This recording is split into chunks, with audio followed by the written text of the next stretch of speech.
Welcome once again to Cinemaholics, where we talk about the biggest and best films coming to theaters and streaming online from the San Francisco. I can't even say it because I just can't say it. From the San Francisco Bay Area. I knew that would get me one day on a tongue twister.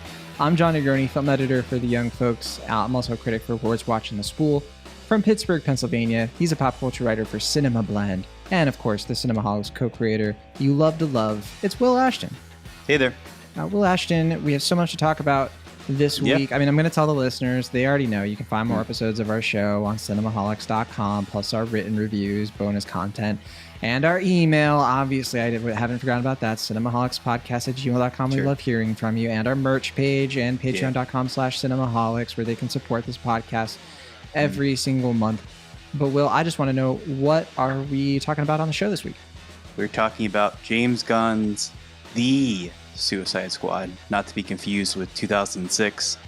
2006. Or yes, 2016's. I'd love to see a 2006 Suicide Squad movie, you know, like in the Super Ex-Girlfriend era. I guess. Would it be that much different than what we got in 2016? Probably not, yeah.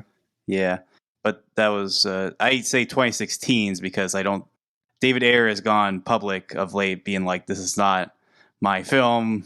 I want to release the Ayer cut, and Warner Brothers is like, no. Yeah.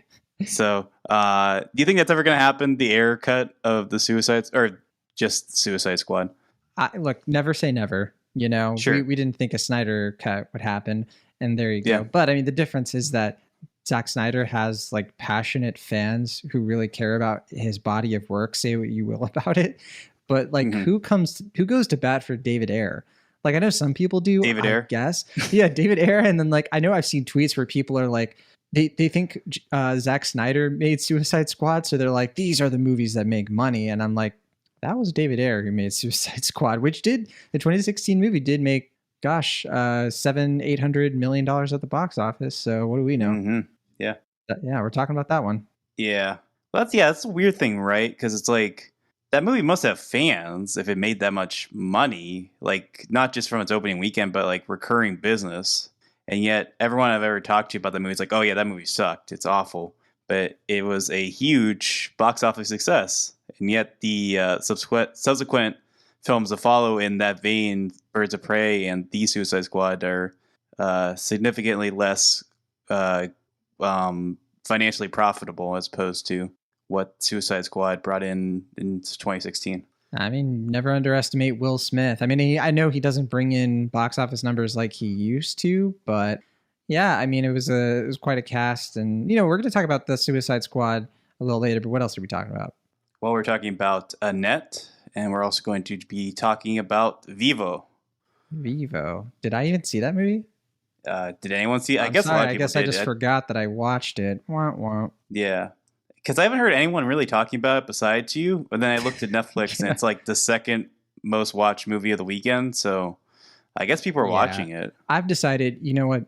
Twitter is not a barometer at all for any sort of like pop culture, like analysis. Like, you really just cannot judge the popularity of things by Twitter mentions and what people in the know are talking about, because the masses are a fickle, unpredictable bunch, and I like it that way personally. Yeah, sometimes I do like it as well, and sometimes I find it very distressing and alarming for a number of reasons, but that's the way it is. What else are we talking about, Will Ashton? That's right, season 2 of Ted Lasso, which you watched. All of the episodes? I've seen 2 episodes of Ted Lasso season 1. It seems like a fine show. My dad says we'll watch the rest of it, and that promise has not come into fruition. So currently I am not watching it. You know what? That's actually kind of fine, because I'm just going to keep bringing every single week. I'm just going to say, oh yeah, you watched it, and just force you to go through this. And then, sure. You know. Well, like we promised, I mean, I've been watching The Sopranos, so anytime you bring up Ted Lasso or any of these other shows, I'm just going to talk about The Sopranos. That's fine. Because surely you've seen that, right? Gabagool. It's been about 20 years. Gabagool. Yeah, I know some Soprano stuff. But okay, let's get into our Good first show. review here. So I've heard. Robert Dubois. He's in prison for putting Superman in the ICU with a kryptonite bullet. I'm not joining your suicide squad. We'll see. My court date is coming up. And Miss Waller said maybe you could help me out. You're flexing in my door! Everyone stand down. Miss Waller, I don't... Stand down! I wouldn't take such extreme measures if this mission went more important than you could possibly imagine. Are you in or out? Good. Let's meet your team. It's okay, I'm not okay. Each member is chosen for his or her own completely unique set of abilities. I need to feel the raindrops on my head, on my head. Hey guys, sorry I'm late. Had to go number 2. Good to know. Is this thing a dog? A dog? What kind of dog do you think it is, mate? I'm gonna go with Afghan hound. Oh my god, is it a werewolf? Yo, they sent me next to a werewolf! Yo, let me out! Hey, he's not a werewolf, okay? He's a weasel. He's harmless. I mean, he's not harmless. He's killed 27 children, but, you know. So the Suicide Squad, we already touched on it a little bit. So I guess we do have to kind of clear this up because a lot of people have been confused. I've heard stories of people just not understanding, is this a sequel? Is it a reboot? Is it a remake? And to what you're saying, a lot of people did watch that movie in 2016, but they didn't like it. They weren't into the Suicide Squad, or sorry, right? But people did watch it. And people did come out to theaters for it. And my theory for it too is, look, it's 2016. This was like peak, or one of the peak superhero movie summers. This is the summer of Captain America: Civil War. This was like right after Batman v Superman: Dawn of Justice. It was also like before the DCEU's reputation had really gone downhill. I'd say Suicide Squad was part of that reputation kind of getting soured a bit because people were like okay with Man of Steel. Batman v Superman, I think people were just confused. Like they were still processing it. I think by the time we got to Wonder Woman, people were like, oh yeah, these can be good. And then Justice League, I think, just took the whole thing goodwill wise into like people just are like, okay, these DC movies are not working. I think that's kind of what, if I'm tracing my memory of the cultural reaction to these movies. But to what you're saying, Suicide Squad, a lot of people saw it. It didn't have the biggest pop cultural impact, but it did have one thing that really has lasted the test of time. People don't care about Killer Croc. They didn't care about like Boomerang Dude, and they didn't care as much about Rick Flag or Deadshot, played by Will Smith. But they care about Harley Quinn. Boomerang Dude. I think his Jai Courtney. Yeah, I think yes. His Captain name is Boomerang. Captain Boomerang. Sorry. And you put respect on that name. Gosh darn it! No, I will not. I do not respect Captain Boomerang, but I do respect Jai Courtney to an extent. But I'll just say, I think that movie, I was nice to it. Like I thought it was like a C+. People were like, this is D- F. This is one of the worst movies. I thought it was, watchable. I guess it was, there was some good stuff in there. I liked fine, but I don't love the movie or anything.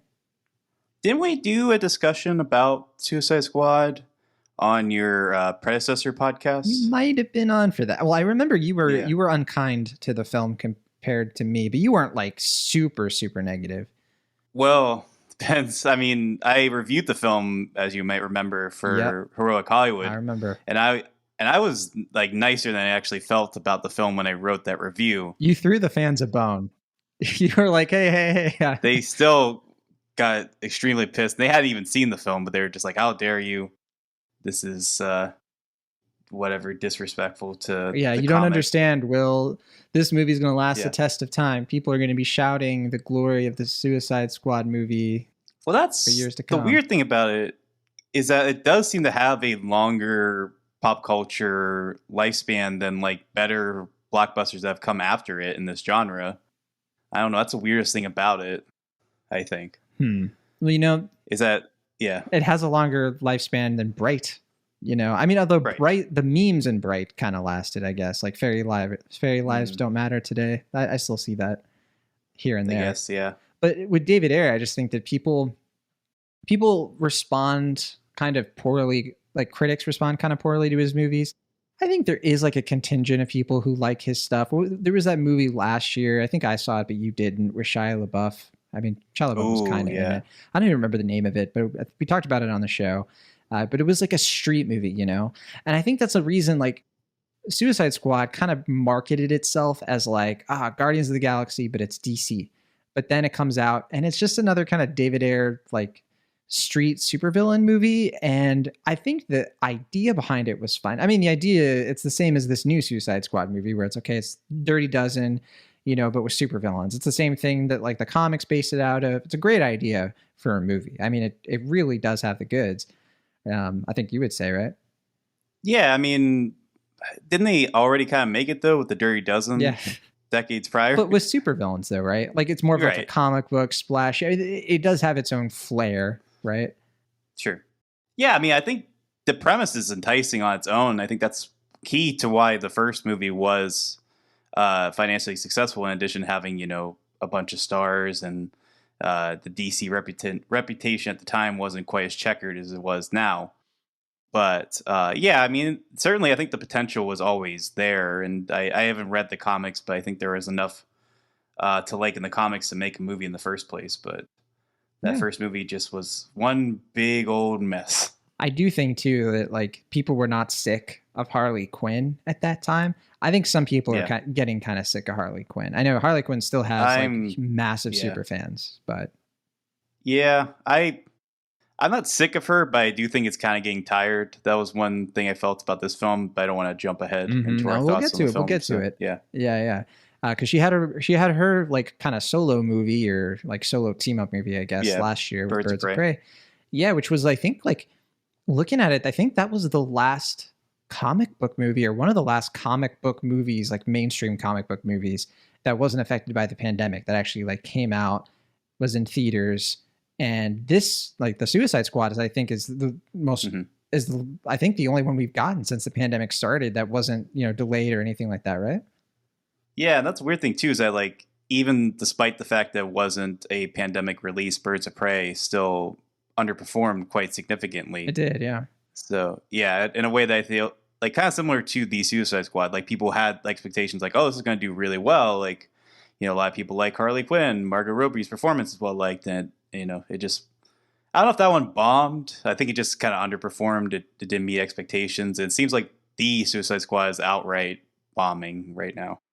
Well, again, we'll talk about it. I do want to say a couple more quick things about Suicide Squad. We'll move on to the main event, I promise. I will say Birds of Prey, to what you're saying, it made $200 million worldwide at the box office, which, yeah, that's pretty mediocre, right? I mean, it did pass 200, which was like kind of what it needed to do to avoid being a massive failure, but it still is pretty much a failure. And some people still kind of blame the pandemic. I mean, it came out February, but it was early February. These movies usually make their money like the first month. And yeah, Birds of Prey like had 4 or 5 weeks of the box office, mostly to itself, if I recall. I mean, Emma, Onward, that kind of thing started coming out later, like early March, but it had time before the pandemic really got going.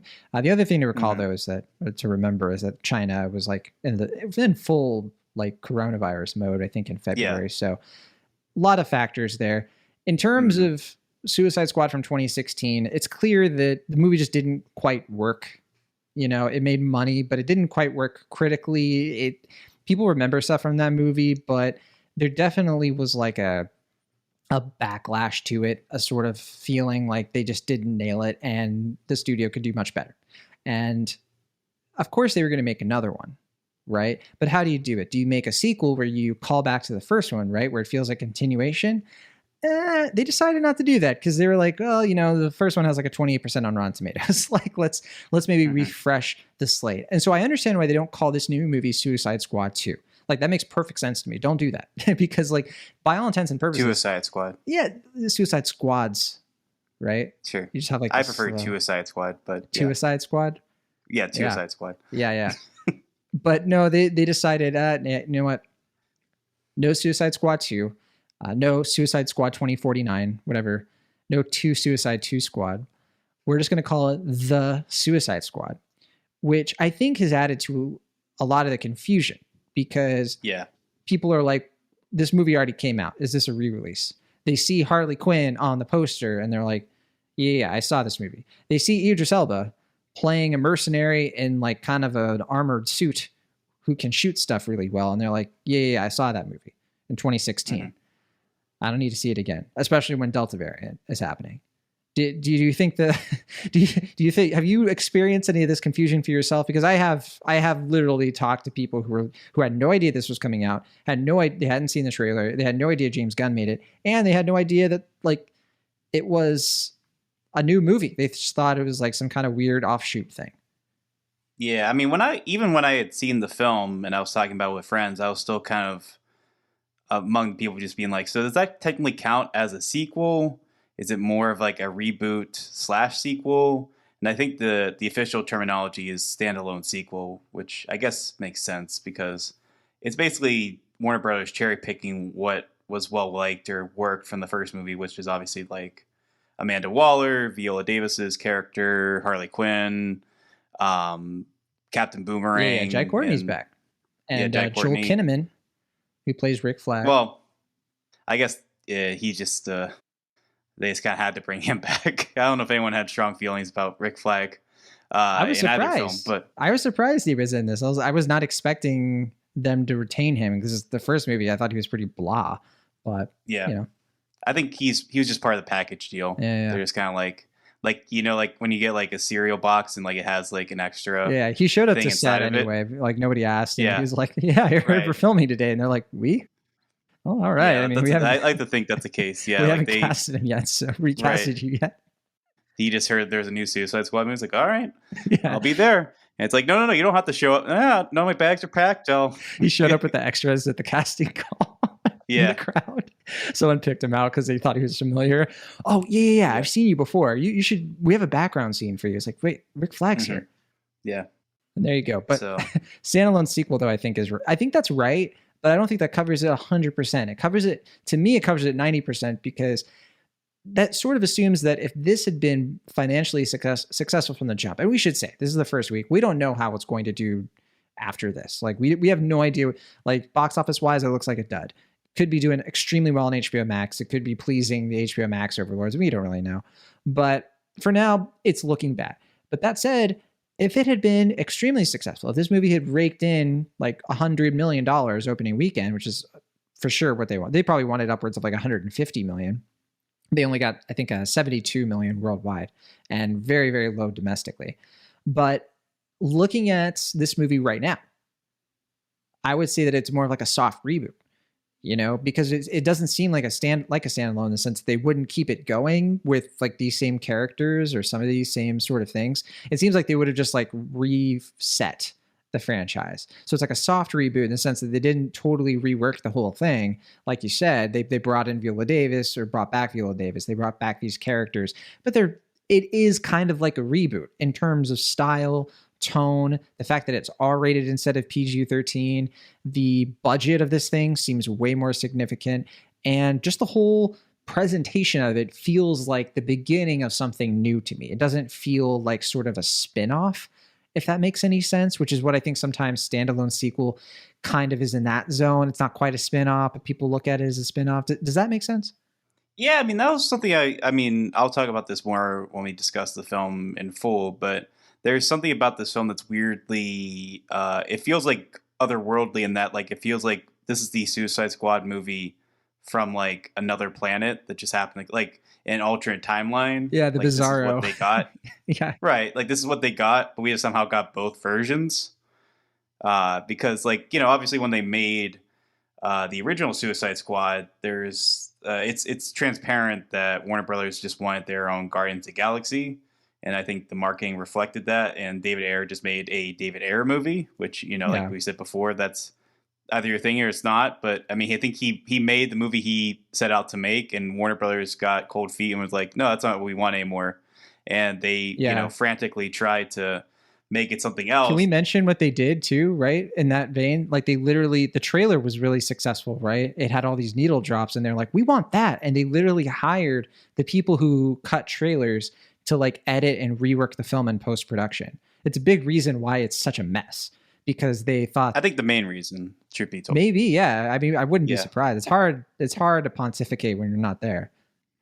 Yeah, I mean, but just like Dan Olsen, Folding Ideas, has a great video about like just how the edit of Suicide Squad is just like inherently a disaster. Classic like video. Nothing about it it just doesn't make any sense. And I have to assume that just because 3 different team of editors came in and tried to like salvage this thing to make it something else, and the end product is just this weird amalgamation of like 3 different ideas of what the movie should be. And it's like, you know, like they put like frosting and paint on like tar. It's just like, it just has like this weird, like, it looks like they're trying to like butter up something that's just like so bleak and like kind of off-putting. And to this movie's credit, it does feel like a more complete vision, and something that like what Warner Brothers wanted from the get-go. But I also kind of felt like when James Gunn was hired, it was kind of like putting a hat on a hat, because it was just like it kind of goes back to the Justice League thing where they hired Joss Whedon to take over for Justice League, because just like, we want the Avengers, just get the guy who did Avengers. And it's like, we want Guardians of the Galaxy, just get the guy who did Guardians of the Galaxy. It just shows like a weird kind of lack of imagination from Warner Brothers, but I guess that's to be expected given how the DC EU has turned out thus far. I mean, they didn't say that with Aquaman, right? They're like, give us the guy who made Insidious. Give us Kenneth Branagh. Yeah, and I think with with Shazam, right? That was the guy who made like It, wasn't it? If I'm remembering that right, Andy Muschietti. No, that's a guy that did Annabelle Creation, I think. Oh, for some reason I thought he did Shazam, but yeah, you're probably right. I'm trying to. No. Oh wait. No, the guy that did was it Sandberg? David Sandberg? Yeah, because the guy who did It is doing he was going to do Black Adam. Now he's doing The Flash, I think. Yeah, that's what I have it confused with Flash. But hey, I mean, to be fair, David Sandberg did Lights Out, so he did have a horror flick. Yeah. I just had it mixed up there, but anyway. But yeah, so we now have the Suicide Squad. And to what you're saying, yeah, the whole thing with James Gunn, I guess we can mention that real fast too.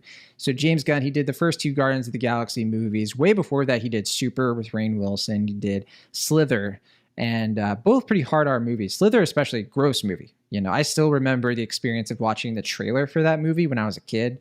And I don't know, I guess I wasn't a kid. I think I was in like middle school or something. But I was grossed out. Like, I was like, what the heck is this? I ended up watching it sometime after that and was not disappointed. It's a good like slumber party type movie. Yeah. Just like hang out with your buds, you know, get some RC Cola and just see what happens. But yeah. So what a journey for James Gunn. But he got hired to do this movie because Disney sort of fired him abruptly because a bunch of people on the internet tried to like cancel the dude, right? Like, this was a few years ago, I think 2018 or something. And basically people were trying to like dig up a bunch of bad tweets he did, like jokes about like pedophilia and stuff from when he was more of a provocateur online, like late 2000s, early 2010s. He had already apologized for those tweets. He had already said, yeah, you know, I was into shock humor and stuff. It was pretty messed up. But then Disney was like, we don't want a controversy on our hands. So they sort of preemptively fired the guy, like right before there was like this earnings call, if I'm remembering that right. And it was extremely reactive. Yeah.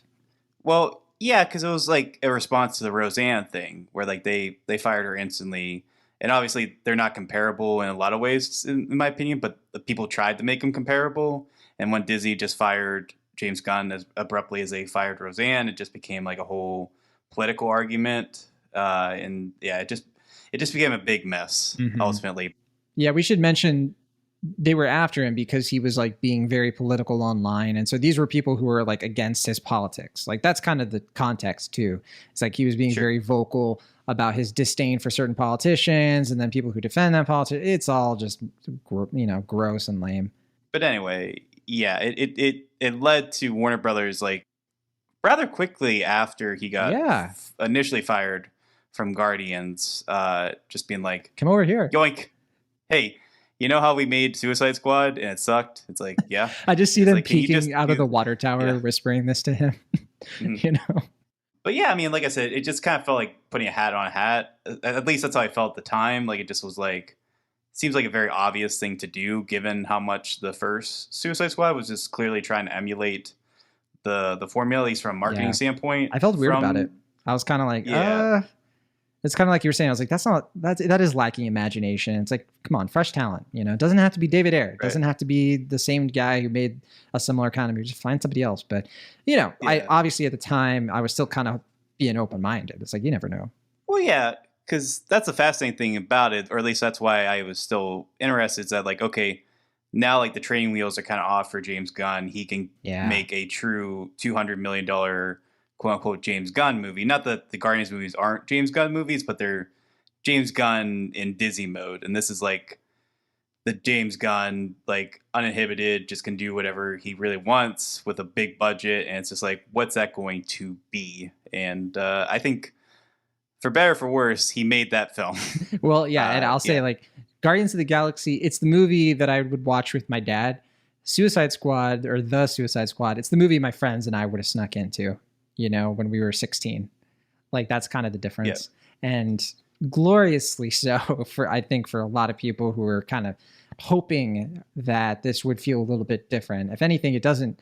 There are aspects of it that remind me of Guardians of the Galaxy, I guess, but I barely thought of Guardians of the Galaxy while I was watching this. But let's set this up, because I don't know if you agree with that.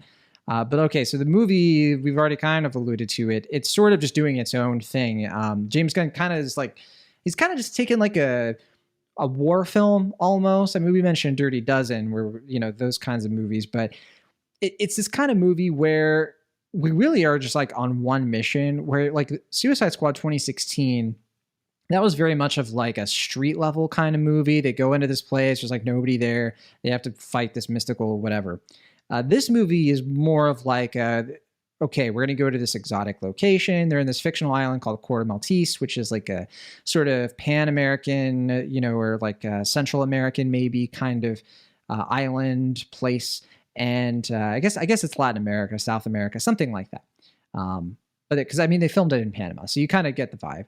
But they kind of just get into this island and they're trying to find this thing that has to be destroyed. It's the same plot structure of the first one, or at least the same plot setup, I should say, where they're Task Force X. Gosh, I can't say it. Task Force X. There we go. Where there are a bunch of criminals who are detained in Belle Reve, and then Amanda Waller, who is this government shady, horrible, you know, person, gives them a deal. She's like, all right, if you do this mission for me, you will probably die. But if you don't die, you're going to lose whatever years off your sentence. I think it's 10. These are based on the comic books from the 1980s from John Ostrander. They've evolved a lot over the years. And the last movie had like Deadshot. It had Harley Quinn, as we mentioned. It even had Joker, played by Jared Leto, funny enough. Hard to believe sometimes that he was in that. I mean, we did also see him again, though, in a movie this year, to be fair.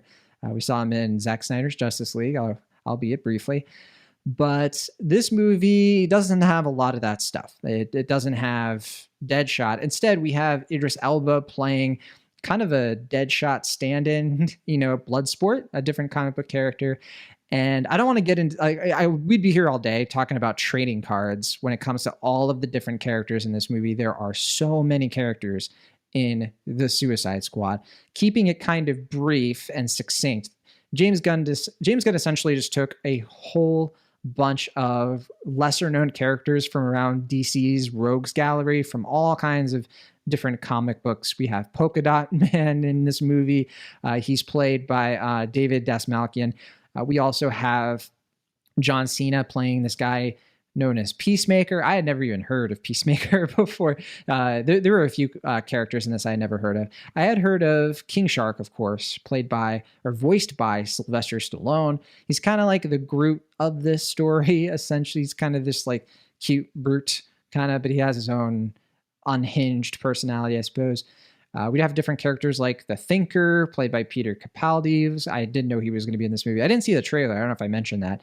So watching this movie was pretty interesting, like not really knowing what I was in for. Like I knew some of the actors were in this. I knew like Pete Davidson was in this as a character, Nathan Fillion, but I hadn't seen any of this movie like come about in the trailers. So I wasn't expecting, which I'm sure you're about to get into, the level of gratuitous gore and violence in this movie. Like I knew there'd probably be some because it's R-rated, but I hadn't seen the trailer, so I didn't have a sense of it, you know?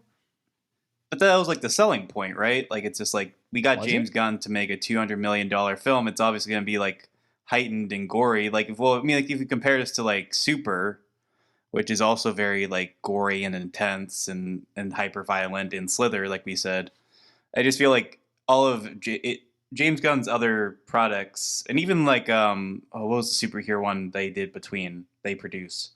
Brightburn is also like very yeah, where he's like, if Superman was evil, yeah.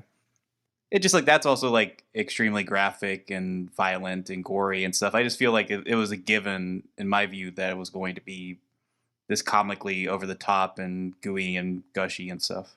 I mean, again, if I had seen the trailer, I think I would have called that. I just had a very blank sense of what this movie was going to be, and purposely so. So I'll say I was pleasantly surprised though by how different this felt to me. And man, I think I don't think we're going to agree on this movie. I already have a sense, but I really dug this. Like I had so much fun watching this movie. I was sitting up in my seat, laughing the whole way through, relishing in these characters. And I had this thought to myself walking out of the theater where I was like, man, I just can't remember the last time I felt like this during a comic book movie. It really reminded me more of like the first Deadpool. It was kind of like what I was hoping Deadpool 2 would be, where it's more like the team ensemble, the X-Force thing, that sort of irreverent humor mixed with the gratuitous violence, but also with like a little bit of heart. And that's what I got out of this movie. It's a big, sprawling, ambitious thing. It feels like something that they purposely didn't edit as much as like the last one. And maybe to a fault. I wouldn't say that this movie certainly rises to like the upper echelon of like comic book movies. But for me, this was one of the most fun comic book movies, one of the more impressive action comedies I've seen from a comic book adaptation in a good while. So I enjoyed it. And I enjoyed it a lot more than Birds of Prey, which I wanted to like a lot more than I did. Ultimately, I found that movie just to be kind of flat thematically. I think like the whole journey of Harley Quinn, it's sort of interesting, but I'll let you talk about it too. I just thought that character had kind of run its course a little bit. And in here, I thought Gunn found clever ways to use her. I'd say she was far from my favorite thing in this movie. I think that if anything, she felt like an afterthought at times, and then other times, like it was almost like an overthought of like, whoa, you're back. It was that kind of thing. But anyway, what do you think of The Suicide Squad? Well, I don't know exactly how you think I feel about it, but I enjoyed the film. I think okay. I was expecting you to not like it. You got to understand. I've seen a lot of takes the last 2 days where people are like, "Oh, I hate this movie. Why do people like this movie?" And so I was nervous. No, I mean, I like the film. I don't think I like it as much as you do, for different reasons. I bet a lot of listeners are like, "Oh, big surprise." Sure. Will doesn't like a comic book movie as much as John does. I'll be sure to pause the podcast and collect myself. Yeah, I guess. But yeah, I mean, for me, the weird thing about, like I was saying before, there's this bizarro world aspect to it, in that it feels like the movie James Gunn would have made as a stepping stone to the Guardians movies. Like, it feels like everything about it sort of feels like a 2012 movie that's coming out in 2021. I don't know if you agree or disagree with that, but... No, I mean, 2012, I'd maybe compromise with you on like 2015. And I feel like this feels very much like something from like 8 years ago. Really? So like 2012, 2013, yeah. Why is that? Because it has the desire to be irreverent in that sort of way. It has the violence of it, the type of film that we would get around this time, where it has like a lot of like sort of like epic baconing kind of humor, and like even the plotting of it feels like something that would have come about from that time period in a way that it just reminded me a lot of the type of films that we got a decade prior, or almost a decade prior. I mean, maybe in some aspects, like maybe like a movie like The Losers or something. But I guess where I disagree is that I can't even imagine like 4 years ago, Hollywood greenlighting a $185 million movie where one of the main characters is Polka Dot Man. Like, I do not see that happening in 2012. I don't see that happening in 2016. Like, I don't know. It seems to me like this movie has like a sort of, we're not afraid to be weird kind of mentality that does feel a little bit more current, at least in that respect. Yeah, I mean, I don't disagree with that. And I do agree with you that like, what I find most delightful is like the aspects of it that you're referring to that are like so weird in a way that feel weirdly accessible. Like the fact that we have a $185 million movie where the climax involves Dario the Conqueror, like is just so fascinatingly bizarre to me. Man. In a way, it's wonderful. In a way that's and I think the third act is actually because I'm seeing a lot of people who say that they like the beginning of the film a lot, and they kind of they fall out of flavor with it as it goes along. And I think I'm sort of the opposite. The beginning of it I found to be kind of rocky and predictable. I think the whole film is kind of predictable, but in a way that's like on the tin, like you're getting the movie you're expecting from this. Like the beginning of the film is just like a 10-minute setup for an inevitable punchline, albeit one that's I think delivered well, but like you kind of know where it's going to go at the beginning of the film, and you're just kind of waiting for that punchline to happen. It's just like, okay, so how exactly are they going to deliver this joke? And it's done, I think, well in a way that it is, at least I expected it to be fairly gory and over the top and like hyper violent. But I don't think there's anything about that's, once you know what the movie's going to be, and like I said, like the fact that Dario and stuff is in the trailer, like I don't think there are a ton of surprises in this, and I don't think James Gunn is saying as much here that he hasn't said in his other films, including the Guardians films. But I also appreciate that this film also sort of weirdly and surprisingly feels like a reaction to Disney's Marvel films in a way that, especially in how it tackles imperialism and just like in a kind of American rah-rah mentality that I think is not necessarily novel in terms of what it's saying, especially in blockbusters. But I think the fact that it's willing to say what it says so bluntly, and James Gunn has the ability to say that in counterpart to the Marvel movies and just their kind of weird militarization aspects in general, I think that's the aspect of it that I find most fascinating, in addition to the fact that it allows itself to be so weird and willing to be weird in a way that is, I think, fairly accessible and broadly appealing without losing just the inherent weirdness of the property. So I think, by and large, I think it's a very fun, watchable movie. I don't think it's James Gunn's best. I think he has done better work with the Marvel movies, which is a weird thing for me to say. But at the same time, I think those are kind of more complete films, and this one feels a little bit messier and in a way that's, I guess, deliberate because he's just trying a bunch of different things, and he just has the freedom to really go nuts and go wild. But like you said, like this is a movie where we really get to spend a lot of emotional time caring about Polka Dot Man, who is the MVP of this movie by far. And I think the fact that we can have a character like Polka Dot Man be in a $185 million movie is something worth celebrating, and I'm certainly celebrating it. I like a lot of the characters in this movie to be like, I really liked Ratcatcher too, who I had I didn't know she was in this. I didn't know there was going to be a Ratcatcher character. Yeah. And who's that actress? I think she's really good in this. I'm not familiar with her, but I thought she gave one of the best performances in the film. Yeah, she is wonderful. She's Daniela Melchior, who I think is a better known actress elsewhere. I think in Portugal or Brazil, or I know she's Portuguese, but I don't remember if she's like European Portuguese or South American Portuguese. So I apologize, but yeah, she plays Ratcatcher too, and she was. I have to say, because you were kind of mentioning there weren't a lot of surprises for you. Will, this is why I don't watch trailers as often as I used to. I mean, there were so many things about this movie that I choose not to. Yeah, I mean, I've told you, like, at this point, like I do my best to just avoid trailers as much as I can. And if it's like a trailer for a movie I especially want to see, and I'm like at a theater and I have to watch it. Fortunately, I'm very fortunate. You know, I get to go to press screenings a lot and I don't have to sit through trailers for those. But in the times when I have, I've just sort of like tuned out, you know, just sort of like not pay attention. And that works, you know, to an extent. But a lot of this movie took me by surprise. I mean, there were things that were happening in the beginning where, to what you're saying, like I kind of saw what was going to come, and you know, I wasn't like surprised, but I think I was like really into it. I was really into just like these characters kind of settling into a groove, getting to know each other a little bit. To what you're saying too about James Gunn kind of making essentially like a laugh at you Marvel kind of thing, because he did get rehired by Disney. He is making Guardians of the Galaxy Volume 3, which I think is going to be coming out 2023.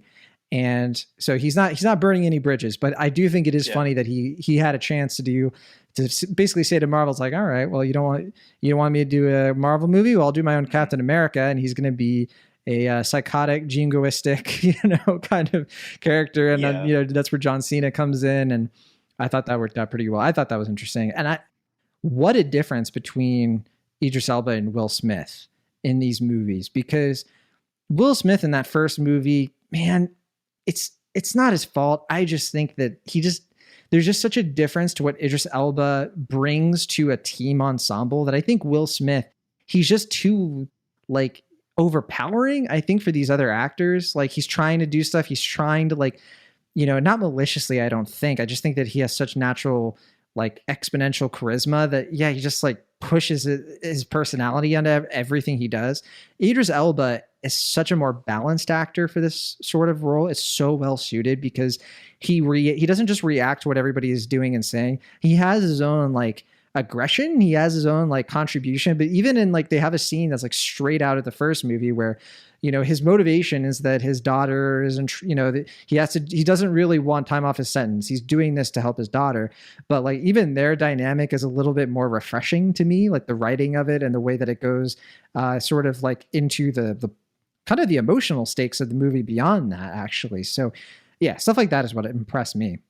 I almost agree. Where I disagree is I actually think Will Smith is better than Idris Elba in this film. I as an actor, I think Idris Elba is a little bit more complex, but like you're saying, like I was rewatching the original Suicide Squad just for comparison's sake, and I do agree with you that like the character that Will Smith is playing in that film isn't particularly well drawn out, and he gets kind of lost in the fold a bit. But I do think that performance is more interesting because it's Will Smith, like you're saying, fighting his charisma, trying to play something that's so against his type. And I felt like Idris Elba in this movie was just sort of fine. Like, I don't think it's his fault necessarily, but I feels like the movie kind of loses interest with him midway through and focuses on the other weirder side characters, which makes sense because I think they're more interesting and more entertaining for James Gunn as a writer. But I also kind of think that loses the emotional crux of the film. And that's also, I think, one of the bigger issues with the film is that because it is fairly flippant and irreverent throughout, I think the emotional moments don't always click for me. And I think that's something you're going to disagree with. So you can say your piece about that. Yeah, so I think with this movie, this could have happened for me. I think what saves it is that he doesn't lay it on too thick. I think with the Guardians movies, that was like definitely a stronger element of the sort of found family, the goofing around comedy, kind of mixed with that movie's sort of like PG-13 aesthetic pretty well. I think with this movie, Gunn was smart enough to know that he couldn't do it as strongly as he would in, Guardians of the Galaxy Volume 2, which if I had to pick my favorite James Gunn movie, it would be Guardians of the Galaxy Volume 2. And I think a lot of people would disagree with that, I guess, but man, that movie has so much soul to it. And it's one of the only films he's done that's really stuck with me. I think Guardians, the first one, it sticks out as being the pop arcade blast of a movie. And it's so different, especially at the time. And it was such a great theatrical experience. Volume 2 is just such a deeper movie for me. And it has like such a great emotional arc to it. Man, Mel Rucker in that movie. It's just bonkers to me how good that is as a movie, even though I don't think it got its total due from audiences and even Guardians fans. So that said, what I like about this movie that I don't think he does it too much. I think that he focuses more on like the comedy, the violence, and just the sort of like, let's have a good time. Lots of people are going to die, including characters you like, but that's okay because it's the Suicide Squad. I don't know. There was something about it where like I could trace the emotional arcs to an extent. I could see where he was going with it. I would agree that like, I don't think that Idris Elba, the thing with his daughter isn't that pronounced. I just thought that was a good example of how he was able to sort of like do that same sort of scene, but in a way that I thought was more interesting personally. I think where the emotional stuff stuck out to me better in here was with Ratcatcher. Like, she's the heart of this movie in so many ways. And I think she is what kind of makes it really like punch above its weight in terms of like making me care about what's going to happen with these characters. And yeah, I just think it's a quirky movie. It's got plenty of flaws, I guess. I think the biggest flaw for me was that the middle section was a bit long in the tooth. There's like whole sections of this movie that could have been a lot tighter. I was thinking about how in Quiet Place Part 2, you literally have like all of these scenes happening at the same time and they cut together, and you can't take for granted how difficult that is to do in a movie. And I think I could see in a cut of this movie where they might have tried to merge some of the big set piece scenes in here so that we wouldn't, spend a big chunk of the movie away from the Suicide Squad and we go off into this other, subplot going on with a different character in a different part of the island. And it kind of goes for a while and you're like, where are the other characters? And I bet that they tried something where it was a bit more interwoven and it might've been too confusing. And so I could see some of the flaws there where that's probably like losing people, but man, when people kind of are saying what people are saying about this movie, just sort of like not quite working for them, I don't get it, but at the same time, like I kind of get it. It is a very specific movie with a very specific wavelength. I don't think it's for everybody, but holy cow, it was absolutely for me. So yeah, I'll loop this in my final grade. I really dug this, so I'm a B+. I think it's just a blast of a comic book film. I think James Gunn he's just so good at this, and I'm so happy that he got to do this. Even though it was under such bad circumstances, and he just brings a type of energy and flair to comic book movies that not a lot of other people do. So kudos to Warner Brothers for giving him a shot to do this, even though in some financial senses, it's not working out quite yet. So. Yeah. I think we might disagree on some of the finer points of the film, but I think we're not too far off in our estimations, which is that I'm glad the movie exists.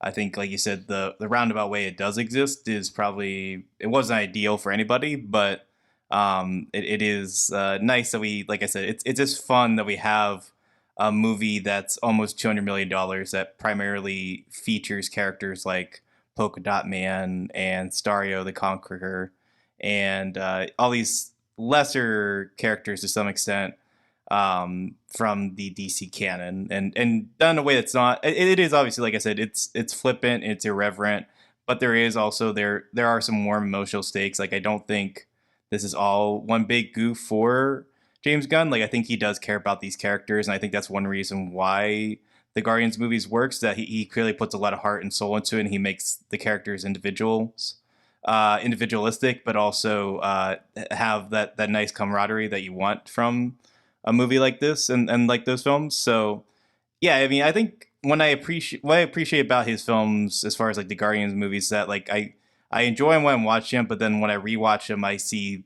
more that I like and appreciate, and they kind of grow in my estimation over time. And I don't know if that's going to be the case for the Suicide Squad. I was rewatching parts of it, and it was already kind of starting to sour on me a little bit. So that might not be the case here. But as Brian Talcaro from, I believe, RogerEbert.com said at one point, Talrico, sorry. He compared this film to a $200 million Troma movie. Obviously, Troma is where James Gunn got his start back when he was like in his early 20s.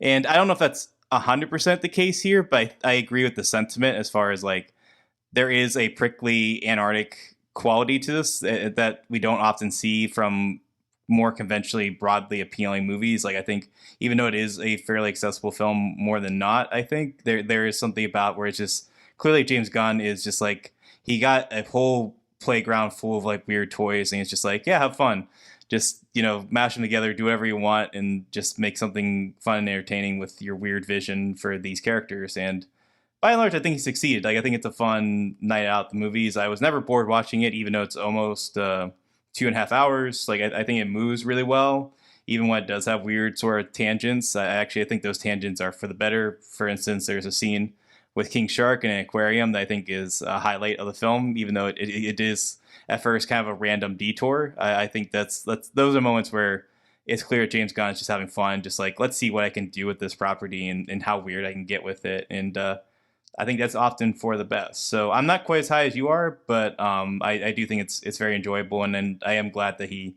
pulled this off. And I think I'll give it, I've been between a low B and a high B-, and traditionally I feel better when I go lower than when I go too high. So I think I'm going to give it a high B-, but this is one I do want to rewatch. Like, I think it's entertaining enough that I could see myself revisiting it later on. I could see my estimation of it growing, same as with the Guardians movies. So that might be the case here. But for now, I think it's a fun B-side movie from James Gunn. Not one that I like as much as you, but definitely one that I appreciate existing. So good time at the movies.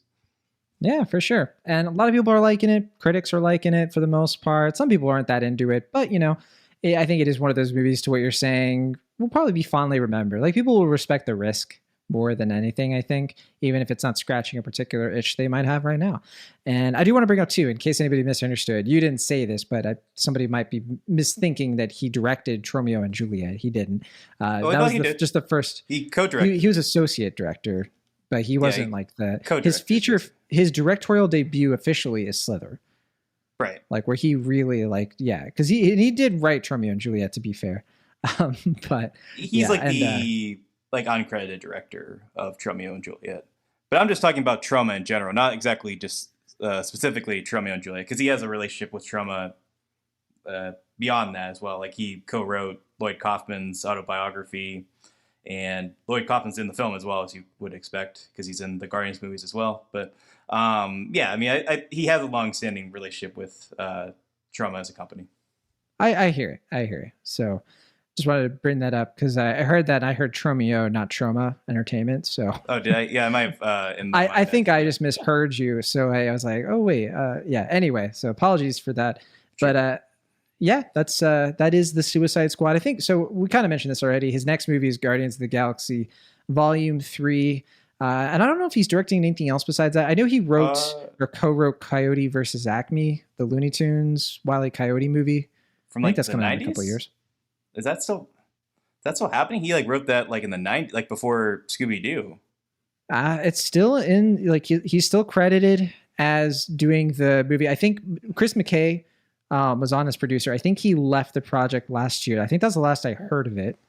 But I think they are still doing it. Okay, that's news to me. I know he's doing the Peacemaker show that's going to be on HBO Max. He wrote every episode of it, and he directed most of them.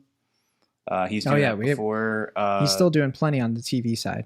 Yeah, and then I think he's doing a Christmas special for Guardians as well. So he's keeping busy. Yeah, the Guardians of the Galaxy holiday special. Yeah, I'm actually really looking forward to that. Yeah, it'll be interesting. I've heard it's actually supposed to have some canonical significance. Not going to be a holiday special, Star Wars holiday special type thing. But we'll see. I'm definitely curious about that. We'd only be so lucky. Sure. All right, well, that's the Suicide Squad. It's available to watch in theaters right now. It's also available to watch on HBO Max. And, a lot of people are saying that's why it's not doing well, because COVID is getting worse again. So people are probably not risking going to movie theaters in a lot of different places. I'm sure that's a factor, maybe a really big factor. And I have noticed, to the credit of people who say that I was on Letterboxd, and I don't think I've ever seen a movie with this many watched, logged, Letterboxd views and reviews, in the first weekend. Maybe a Marvel film, but I don't think I've ever noticed, I don't think Black Widow was this high at this point. I think a lot of people are watching it and pirating it, maybe. I don't know. And especially because it is R-rated. Yeah.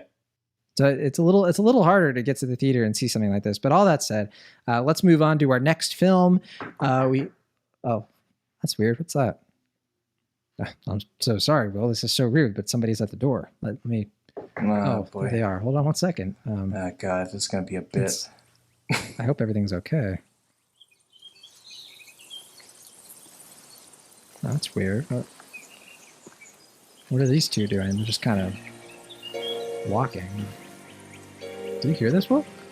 Yeah, I'm hearing some music. I don't know where that music's coming from. Yeah. Should we just ignore it?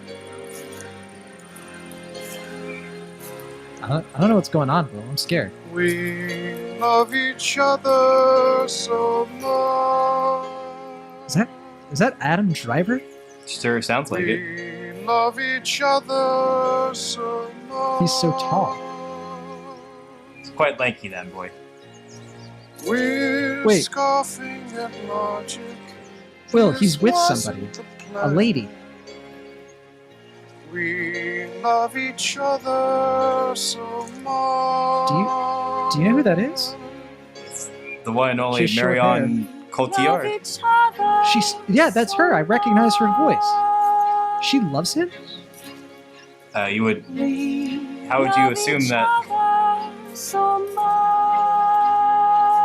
Wow.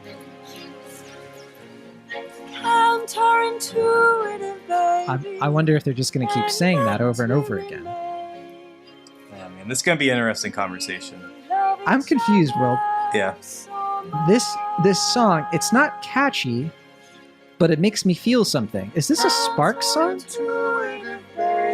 Would you be surprised if it was? I think I'd be over the moon. Okay, they're leaving. I'm gonna shut my door, and lock it. They just like waltz into your room and start singing and professing their love and ride off into a motorcycle and go off into that good night.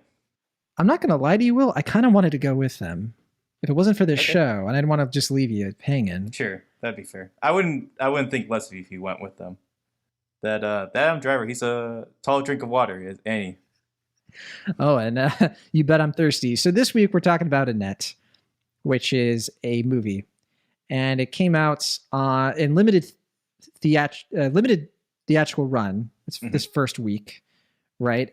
It premiered at Cannes, and I don't know if it released in Europe earlier than this week, possibly. I think if it did, it was in France. I think that was a few weeks ago, if I'm not mistaken. I think so. So, listener, you're probably thinking, okay, well, who made this movie? And I'll tell you.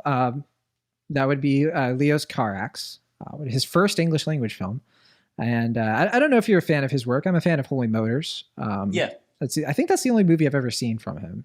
But that would be the same for me as well. That's my only point of reference for him. Though I know he was very influential filmmaker going back from like the 90s and the 80s, maybe even the 70s. With Juliette Binoche, one of her earliest roles with Les Amants du Pont Neuf, and Boy Meets Girl, I think his first big movie. I don't think it was his debut, but that's the one I've heard mentioned quite a bit in like his younger days. But I think that's like early 80s. And I know he was also a film critic. French guy, by the way. Yeah, but he was a film critic, and then he became a filmmaker. Maybe he was a filmmaker and also a film critic at the same time. I don't exactly know, but I know he's also a critic. Yeah, I don't know too much about his life. I think my understanding is that he's been a filmmaker and a film critic kind of like around the same time. I don't know when he stopped being a critic or if he stopped being a critic. If he did, I'd like to learn more about the guy. I really don't know much. But he's definitely like, one thing I know about him is that he is heavily inspired by Jean-Luc Godard. He's definitely one of those guys who like, a lot of his movies, they tend to really pay tribute to the French New Wave of the 50s and 60s. And so, which makes sense. I mean, the guy came, into his filmmaking around the 80s and 90s, as we mentioned. Now he's kind of getting later in his career. He's still kind of a young guy. I think he's like in his 60s now, early 60s.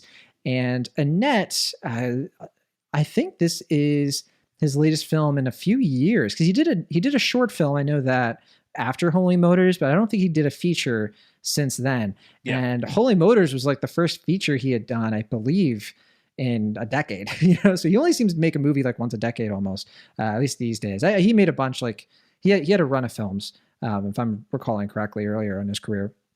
So all that said, Annette, and I mentioned that, and you're like, oh wow. And then I mentioned, the Sparks, we just talked about the Sparks Brothers documentary, but the band Sparks, Russell Mael, Ron Mael, they did the music for this. And so you listener, you're probably thinking, oh my gosh, well, indie art house movie premiered at Cannes. I bet this movie is like a lean 90 minutes. I bet it's like an hour 25, maybe an hour 30.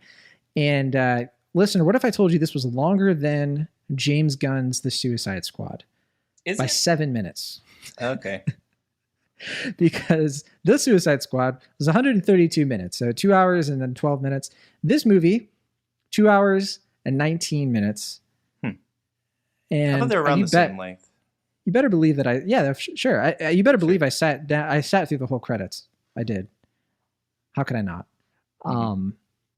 The film is going to be on Amazon Prime Video later this month. I think August 20th, if I'm not mistaken on that. And I know that Carax, he's been working on this movie for a while. If I remember the Cannes coverage, he was like in talks doing this film years and years ago. I think originally he was going to have Adam Driver, Rooney Mara, and actually Rihanna was in talks to make the film.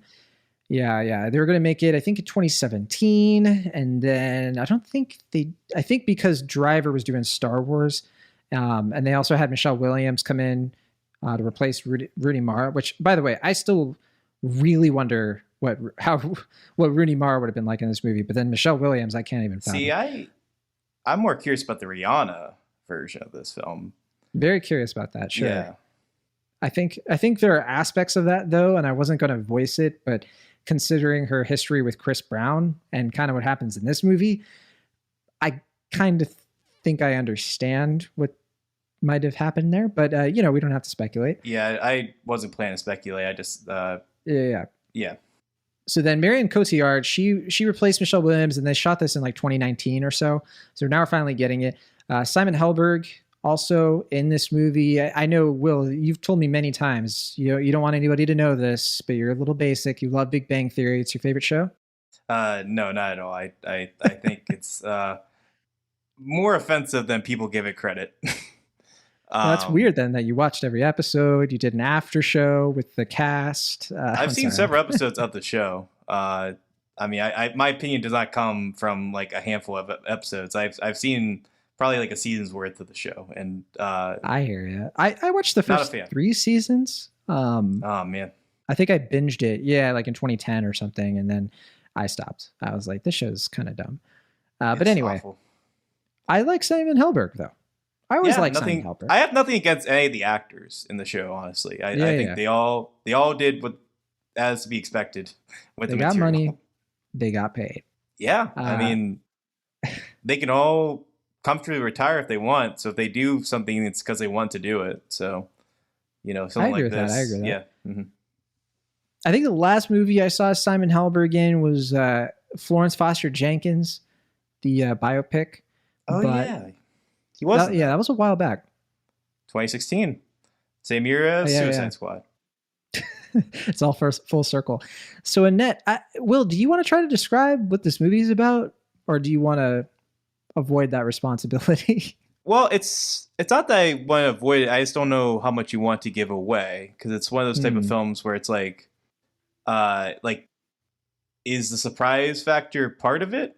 Like, I mean, like, the broad strokes of the plot, I guess, is that it's a like pop rock opera, like you said, from the original music of the Sparks, and it tells a potentially autobiographical type story about a artist who struggles to voice his like just general disdain for the world. Like he has this kind of brooding hyper masculinity to his art that is like about like killing the audience, whereas his love interest, played by Marion Cotillard, is about dying every day on stage, and they have this kind of like yin and yang relationship that fosters a child at one point, and over the course of parenthood, a lot of difficulties ensue, particularly with the father's image being tarnished from a number of different reasons. And I feel like that's the most I want to say without giving anything away, because I think the rest of it is just a matter of kind of being absorbed into the operaticism of this very strange, over-the-top, melodramatic movie. Yeah, melodramatic, great word for that. It is hard to describe this movie without giving too much away, so we're going to be very careful, and I think that you did that well. So one thing I'll say is that, once again, did not see a trailer. I had no idea what I was in for with this movie. I had heard one scene sort of described, like something involving Adam Driver and Marion Cotillard's like sex scene. Oh yeah. I mean, how could you miss that off the presses? People couldn't wait to share that tidbit. We could talk about. I mean, there's a cunnilingus scene, and it's fairly early on, and it's while they're singing. Yeah. And it's quite awesome. There you go. I think this is going to be a conversation, isn't it? So this movie is unhinged. Like it is just it there. I don't know. I do not know what Leo Carax was thinking, but he certainly did something here. And this is not one of those movies that's easy to just sort of watch and be like, oh, I watched a movie. Like, no, it sticks with you the whole day after, to the point where like you're sitting down over your bowl of cereal and people are trying to get your attention of like, John, we got to get the kids to school. And this is a fake situation. I don't have kids, but like, come on, you're going to be late for work. But I'm just sort of like, I have Sparks music just like ringing in my ears and like wooden babies crawling in my brain. And it's just an odd movie. I love the puppet. I love the puppet baby in this. Oh my gosh. Yeah. I was thinking of, oh my gosh, Will's going to be thinking of Pinocchio. He's going to be thinking of. You taking like the Jonathan Taylor Thomas one? Yeah. Okay. Because I still haven't seen the other one that you were a fan of. Oh, yes. The Roberto Benigni one that came out last year. Yeah. Good movie, that Pinocchio.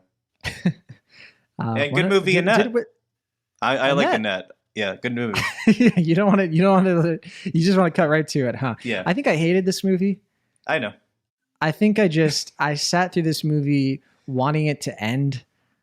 And I understand partly what it's trying to do. It's not that it's going over my head. I just have this big neon sign hanging over me while I'm watching this. It's just why. And I had such a hard time getting through this. I just didn't care. I think once we get past his like comedy special, which has hints of, okay, this is something that I'm going to enjoy, where it's such a rock opera that the audience is singing back to him. I was like, yeah, yes. All right, I'm in. This is fun. I think what this movie does with Marion Cotillard, what it does with women in general, what it does to sort of just prop up this, hyper masculinity, as you're saying, with Adam Driver, just to just force us through hours of misery for no reason. It feels to me, this should have been a short film. This would have been an amazing 25 minute short film. Instead, it's a 2.5 hour slog. Yeah, I've heard you say that, and I genuinely can't imagine the short film version of this film. Like, with everything it's trying to say, if anything, I think it's trying to say too much. Like, I can't imagine a condensed version of this film. Yeah, that's what I'm saying. And it should just cut out all the stuff it says that, honestly, it just doesn't need to say. I think you're advocating for, like, the boring version of this film.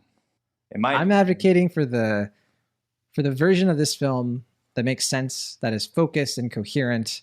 And I don't just mean coherent, that it makes sense, like I don't know, like the plot is easy to follow. Like, it's not like you're watching this and you're confused. It's not that abstract. Yeah. Right? Yeah. It just goes off on so many tangents, and it sits on a scene for so long. And when the point has to be made 30 times. Yeah, and I mean, it's a very hyper literal film, as far as like how it's trying to make its points over and over again, which I think was deliberate in that, like, it's emulating operatic style, where like operas, if you see translations of what the text is, it's very like the characters just explicitly pronouncing their emotions, obviously in very like musical ways, but it's just like them kind of just like bellowing out their voices and their frustrations. And I think what I find fascinating about the film is that we're seeing it from the perspective of it's an opera from the perspective and viewpoint of a character who can't really sing. And I think that's what I find so endearing and fascinating about it, is that it's about this kind of brutish, like literal apish man who like can't really like voice his frustrations with the world, and like he like clearly wants to say things, and as like this toxic white male, he feels like society kind of emboldens him to do so, but like he can't really tell jokes, he can't really like voice his literal voice, like he tries to say all these like profound deep things, but he's just incapable of actually saying anything deep or profound. And he is counterpointed by a woman who's just like has this very bold and beautiful voice, and that like enrages him and frustrates him. And I get that, like, yeah, I agree with what you're saying. Like the way it views women is troubling and concerning, but if we're viewing it from that male's perspective, I think that's part of the point, and I think that adds to the messaging and themes of the film, and I found that to be effective. Yeah, it wasn't effective for me. I just felt like it was pounding me in the head with its point, and I just really struggled to connect with this. I think because, and I should say too, I love Adam Driver. I guess I need to get that out of the way. He's very good in this, I think. I was thinking so many times during this, I was like, I mean, this is what I asked for, isn't it? I wanted an Adam Driver musical. I was like, after Marriage Story, and he belted out Sondheim, I was like, sure. He's not technically a great singer, but the man knows how to put himself into a song. Even a Sondheim, ballad that he has no business singing. I think that in this movie, he's not the problem. Cotillard's not the problem. Because I think that he kind of saves this movie from being an F for me. Because at least one thing I get out of this is a terrific Adam Driver performance. Like the kind of Adam Driver performance I can't believe is real. It's unreal. It's surreal. There is a scene with him and Marion Cotillard, who I think gets a bit shafted in this movie personally. She could have had more to do, yeah. I just think that she just gets genuinely trounced by the writing. You could say whatever you drowned want out. to call it. Yeah. You could say drowned out, yeah. There you go. His bass overpowering her soprano. Yeah. I just think that I like what this movie is going after. It's talking about how everybody's performing. Even if you're in the audience, the idea of a comedian getting up there and telling jokes, it's an absurd thing when you actually take it out of context and you put the veil of like an opera on it. And it's so weird to me that this doesn't work for me, because it should be my thing. It should be something that should have knocked me off my feet. I don't know what it was. I don't know if it's because I didn't see it on the big screen, but maybe it could be this kind of thing where for me, a rock opera that is so moody and downtrodden is just not something I react to. Maybe for some people it is, but if I'm watching a rock opera, I want at least a little fun. And it's a weird thing to ask of this movie. It's not trying to be fun, and I don't want to say that this movie would have worked for me if it had been fun. It's just something about the way that it is, like the kinds of things it's doing, but being so straight and so self-serious. It's just a mixture that like my taste buds just don't react to, that I'm sure for other people is going to taste like fine wine or something. Does that make any sense, or are you just upset with me?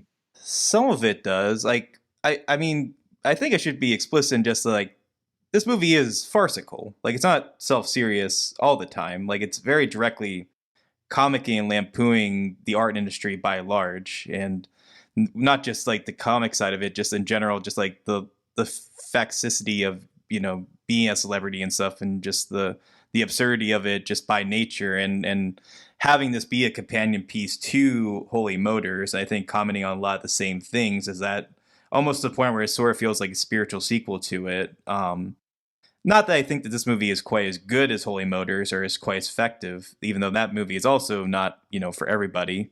I think where I agree with you in that, if I had not seen this in theaters, I probably would have paused it a lot and like walked around and like probably watched it in chunks, just because it is a frustrating film to watch, and it does demand a good bit of you. And certainly in the beginning of the film, outside of the opening scene, which is delightful, I think it is a taxing and stubborn film to sit through.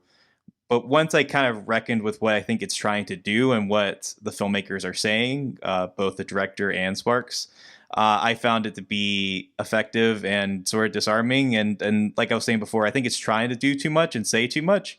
But I do think it is a very thoughtful and articulate film, even to the point where it is being pretty precious about it, and having a style that maybe is too like self-conscious and like trying to do too much, and having a self-awareness that I think kind of takes away from some of the raw earnestness that's trying to emote. But at the same time, I just like that a film like this exists, and it's this weird, and it's trying to do this much. And by the end of it, I found myself taken by it. And I don't expect that for most people, and I know this is going to be a challenging and frustrating film for a lot of people, and I'm not going to fight anybody against it, but I do think it is effective as far as what it's trying to do, and I think people will appreciate it if they, want to accept it on its own terms. But I know it's a big ask for a lot of people.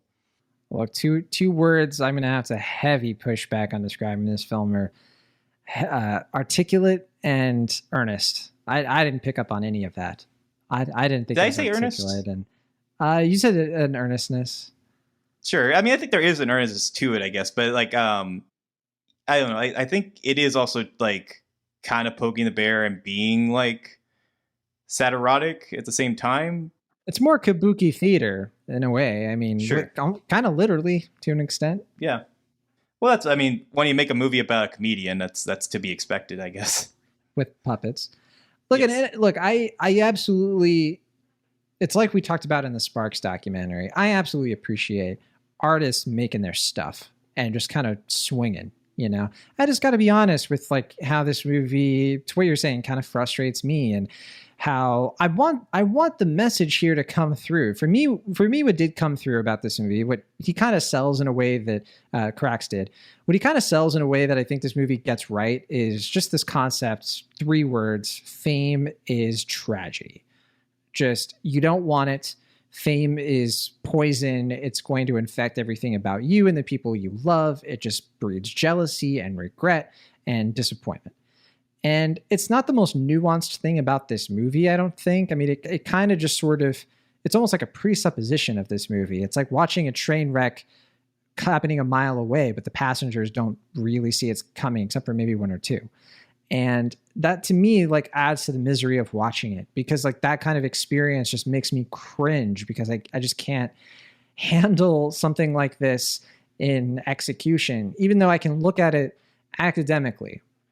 And I can say, like, man, Carax, he just knows how to put scenes together. He knows how to blend photography with this highly original score, highly original music.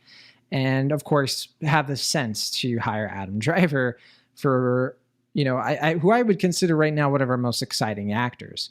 And I don't know. I think that I've heard some people say that this is going to be like a Moulin Rouge situation, where it's something that This is better than Moulin Rouge, I'm gonna say. I know you would say that, but I'm just gonna speak for some of the people who like how polarizing that musical was. Oh yeah, it's definitely polarizing. Yeah, I think that's what people are getting at. I mean, it's a very different film in so many ways, but like I think the idea of it being just a sort of like tragedy musical, kind of like dressed up in pomp and circumstance, that critics are going to be kind of split on, and all of this crazy stuff.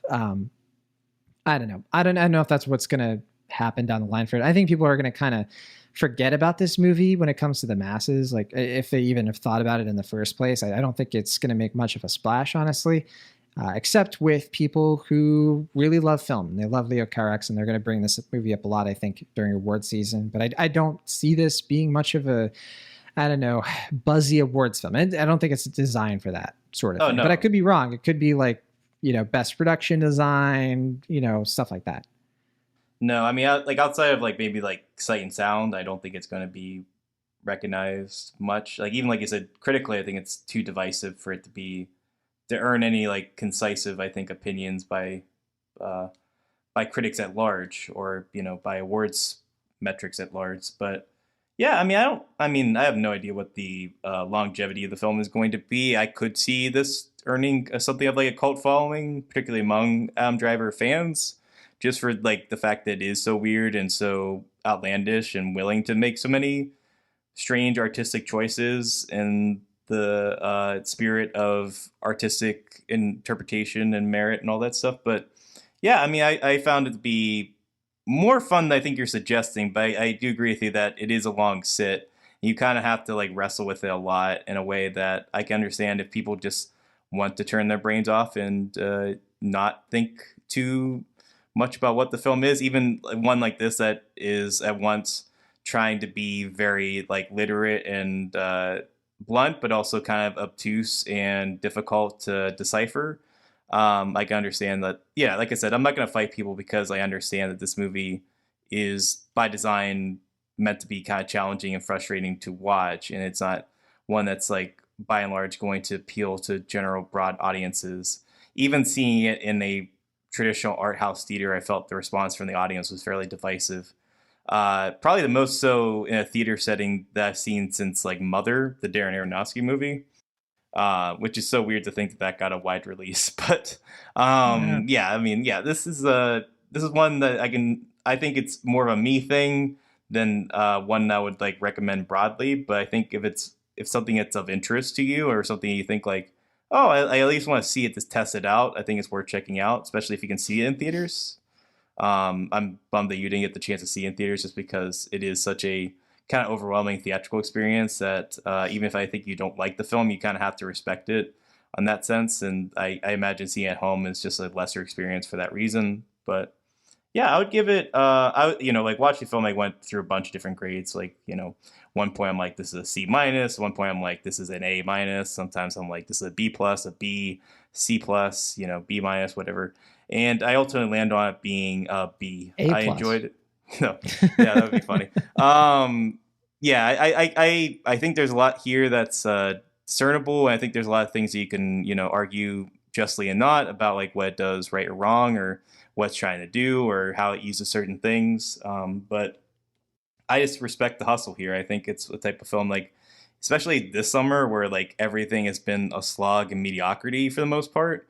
I find something like this to be pretty refreshing, even if it isn't always an easy one to sit with or watch. I respect the hustle here. Like I said, the craftsmanship, what they're trying to do, and it has a cool little puppet baby that was something that you don't get in most other films. So with that, I give it, like I said, a pretty warm and admirable B. A warm, admirable B. Okay, well, I give it a C. C for Carax. C for Caroline Champtier, the cinematographer. Lots of credit to her. I think she did great. Yeah. Great French cinematographer. Yeah. Great production design too, I think. Yeah, absolutely. Yeah. I do respect a movie that understands that we should be afraid of Adam Driver. I'll say that much. And I think that it's the kind of movie that I would maybe recommend if you are a completist and you just want to watch some of the most striking films of the year with one of the most pronounced casts. I think that you can't go wrong with this. I just think that, it just has such a barrier for me. It made me think so much of like other movies that I do want to see instead. It's so weird. It's so random, but I had a thought. I was like, I want to rewatch Saving Mr. Banks. It's not a very good movie. It's okay. That's like a B minus kind of movie. But I just had this feeling. I was like, I want to see Tom Hanks play Walt Disney. It made me want to be that basic. Okay. I don't know, Will. My mind went through so many. Can you blame me after the fever dream that is this movie for having a weird? And I did it. I watched Saving Mr. Banks the next day. So there you go. I don't know. I just not to jump the gun here, but I just don't like Annette's a movie that I've still wrestled with, and the guy I saw it with, we were talking, we watched the movie, we went to the bar and talked about it. We, went home. The next day we got together and we still were talking about the movie, and that's what I like, as opposed to something like Vivo. But this was Simon Helberg, right? That you saw it with? Sure. Who's very good in this, I think. It's nice to see him give a good performance again. But not that he's bad in Big Bang Theory. I'm sure he's fine. But comparing that to another musical like Vivo, which I saw today and felt largely indifferent to, and I've mostly forgotten about, is just if we're gonna get movies one way or another, I'd much rather see a bunch of Annettes than movies that aren't Annette. So that's just my opinion. Well, that is Annette. It's going to be on Amazon Prime Video later this month, but you can see it in select theaters now. And Will recommends it with a B. I say maybe skip it with a C. And box office wise, it's made about $72 million worldwide. Just kidding. That was Suicide Squad. It's made $2 million so far at the box office. That's higher than I anticipated. Same here, actually. But I mean, it's a French film. I think most of that's in France. So I think they've responded differently to this movie for whatever reason. I mean, I think Carax his name goes pretty far over there. Yeah. But yeah, that's Annette. Oh my gosh. Another person at the door. Who could this be? Oh my. Pulling for King Shark. I just don't have time for this. I need to hurry up. And Will, this is weird. There's a kid at the front door. Okay. What is she doing? Oh God. Will, do you know this woman? Oh man. Whoa. I didn't want to ever hear this song again. Because you love it, so you don't want to get sick of it. Yeah. Sure, we'll say that.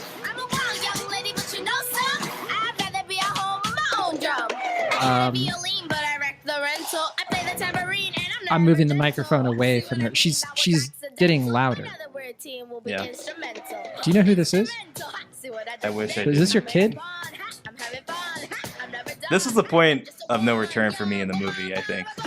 Like, this is when it broke for me. Like, I was kind of with it before, and then I was just like, nope. This was the point? Yeah.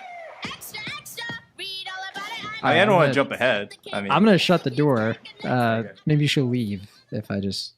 We're going to talk about a movie called Vivo. Yeah, and Vivo. Funny enough, that kid at the door just now looked a lot like the kid in the movie, Gabby. But that could just be me. So this movie is a musical film. It was directed by Leo Carax. Just kidding. Leo Carax is Vivo. Imagine. No, it's a animated musical, computer animated musical, I guess we should say. That was made by Sony Pictures Animation. This is their third Netflix collaboration of the year. So they did Mitchells versus the Machines, then they did Wish Dragon, and now this. And I'd have to say diminishing returns. I'd say Mitchells versus the Machines, one of the best movies of the year for me. Wish Dragon, yikes. Vivo, wow. I think this is a little better than Wish Dragon. Really? Maybe. Really? Okay, all right. I'm interested. Now, I'll say this at the forefront. Thing that I appreciate about this movie, it takes place at least partly in the Caribbean. It's kind of cool to see Cuba sort of painted, and like, I don't know, sometimes Cuba is just painted in this like weird light, this like extremely ignorant, American, way. Like they don't understand what life is like in Cuba. Now, I'm not from Cuba or anything. I'm from Puerto Rico, but like, I don't know, there's just this like whole mentality of like countries in the Caribbean and stuff, and like the islands being like nothing but destitute and tragic and all this. These are bright, lovely, vibrant places.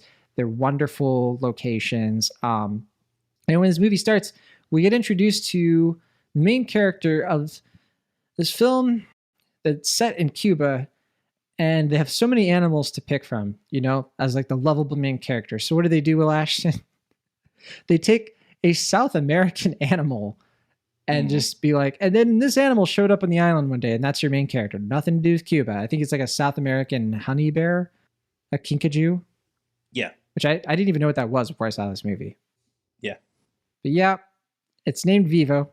And I will say the movie starts and we see this lovable little monkey looking creature come up, and we have this nice old man playing a song, and I'm thinking to myself, all right, I'm excited. This looks like a pleasant, nice movie. Yeah. It's got music. It's got this Latin American culture to it. I could just sit down. I could have some tostones. I could have some café con leche. It's like In the Heights, but wait, did I just say In the Heights, Will Ashton? That's right. All of a sudden, Vivo starts rapping, and he's Lin-Manuel Miranda, and I hate everything. I hate what's going on. I hate that now I have to be sick of Lin-Manuel Miranda as a performer. This is the point that you got This sick is the of? point. Okay. It happened. Wait, what was the point? I found him, well, I don't know, but I felt like he was much more tolerable in this than he was in The Heights, where he's just like, because he's barely in The Heights. Here he's in the whole movie. But that was a movie where it felt like his ego was getting into it. I mean, I still don't know if that was him or Warner Brothers. It's like, we have to devote 15 minutes of the movie to his character, and taking away from other main characters' stories to focus 15 minutes is exaggerating. It's like 2.5, maybe 3 minutes. But if I had to, In the Heights is a better film, unquestionably, than Vivo. But if I had to spend more time with the character of Vivo or the character that he played in The Heights, Piragua guy?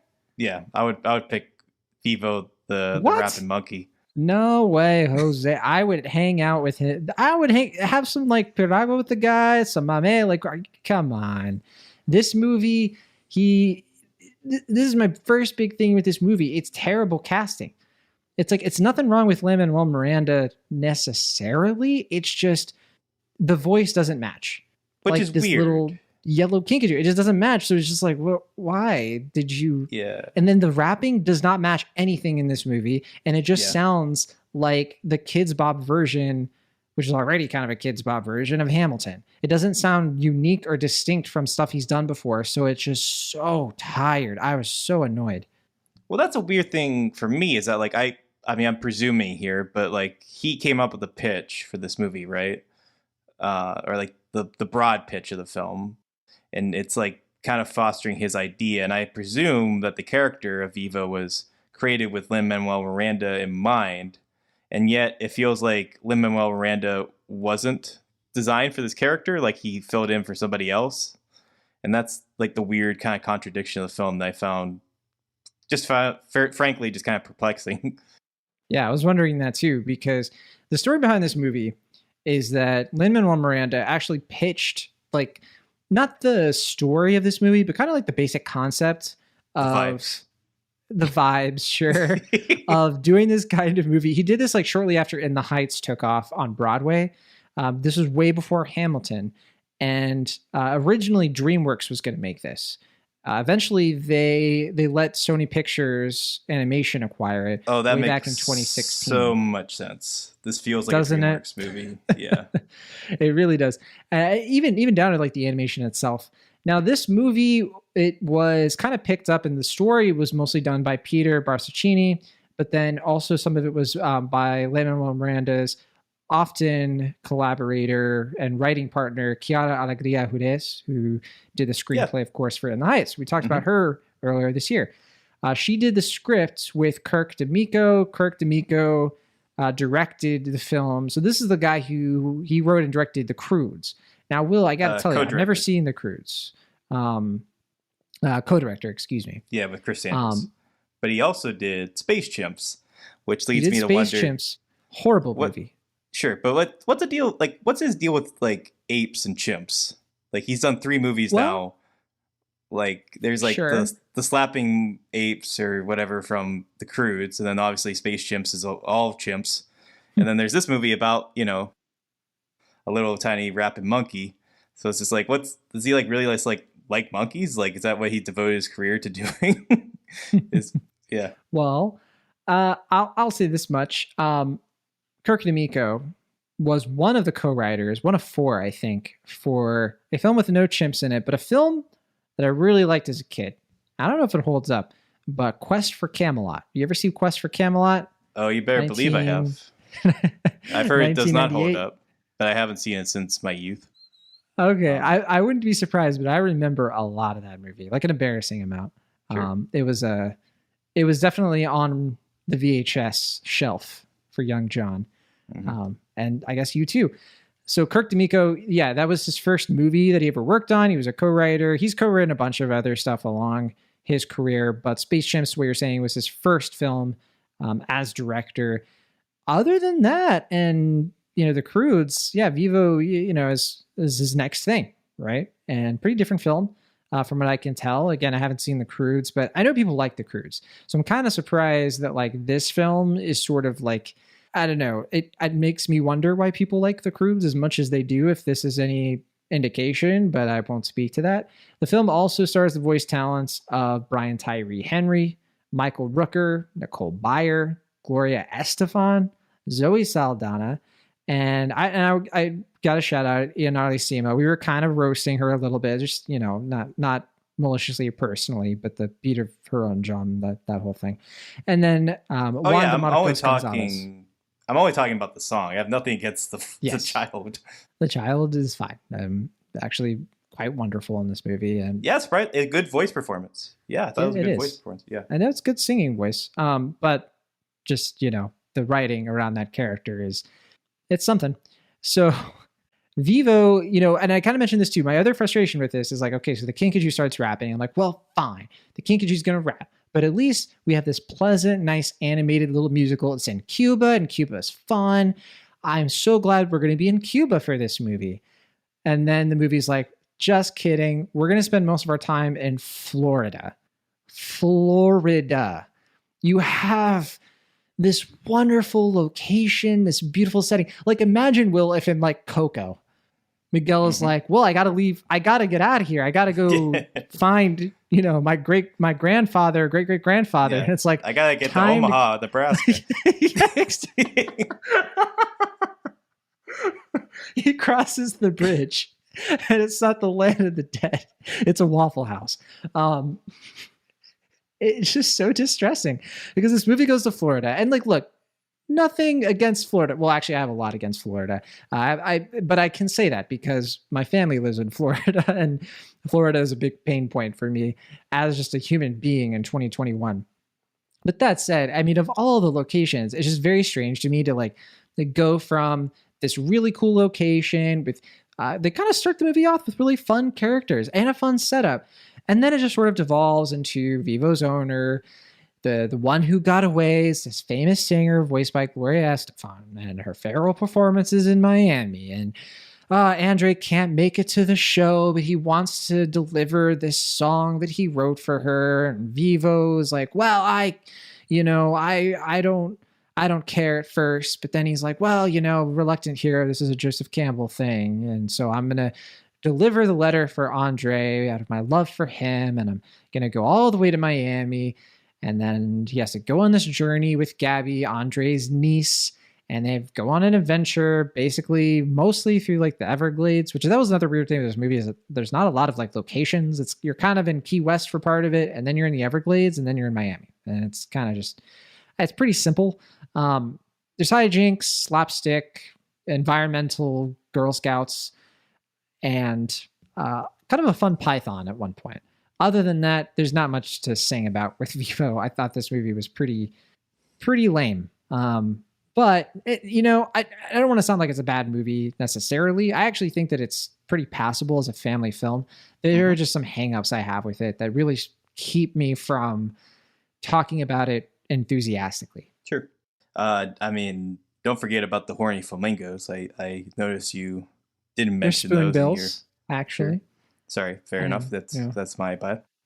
They come and go a little too fast. I kind of liked their whole deal. I thought they were very filler. Like, it felt like we need to pad this out for 5 or 7 more minutes. What can we do? Let's get some hoarding birds in the movie. I don't know, because this is 99 minutes long, and I think 9 of those minutes were devoted to these spoonbills. So maybe. But anyway, what do you think of Vivo, Will? I mean, you've kind of already voiced some of it, but I'm being kind of mean, but there are things I liked about it. Do you like anything about this movie? I mean, I was with it for like, I want to say the first 20-ish minutes. Like, I was like, man, are we gonna have like 2 movies, back to 2 musicals in this episode, where I have to like passionately defend them? Because like you said, like the Cuba moments they're so vibrant, full of life. They're inspired. The animation, I think, throughout the movie looks very good, and I like the like mix of like kind of like the cartoonish, goofy look, but there's also like some like hyper realistic like backgrounds and stuff like that, and it meant together pretty well.